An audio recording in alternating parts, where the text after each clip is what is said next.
If you send a kid to Peace Camp, be ready to learn from them when they get home, because they might actually have a few better ideas than you do.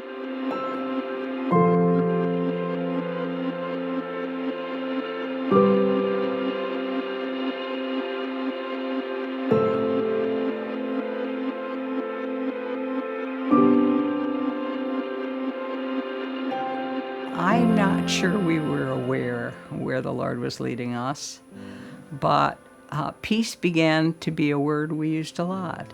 We began to talk about ourselves as our ministry was peace, something that doesn't sound so important, but it was different to say peace is part of who we are as a community of believers. So we are going to, as we get ready to go, learn all day long how to let our light shine in lots of different kinds. When I first was interviewing at Bethlehem, when I first started serving as pastor here, one of the things they made very clear during that call process was they were interested in growing particularly in the part of our mission statement that says bold in service. So we started this process of exploring in a variety of ways what that would mean for Bethlehem specifically to be bold in service, specifically in Beverly.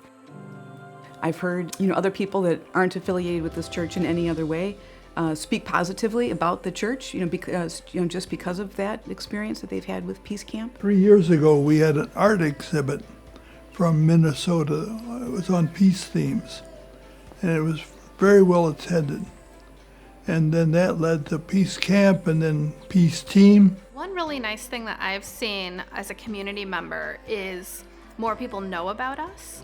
And it's not just, oh, it's that Lutheran church up there in North Beverly.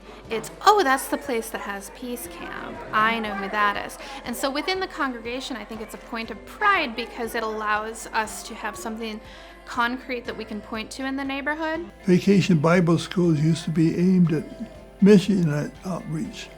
And to switch that over with Peace Camp, say this is not, we'll be glad if you joined it, but that's not the point.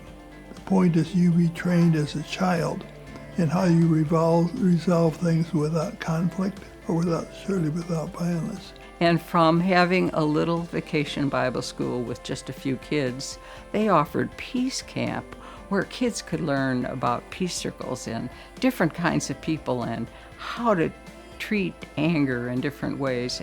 Oh my gosh, this camp was oversubscribed and we had to turn people away. Particularly when a congregation is really ready to take that next step, to step out into their community, they want to do it right now.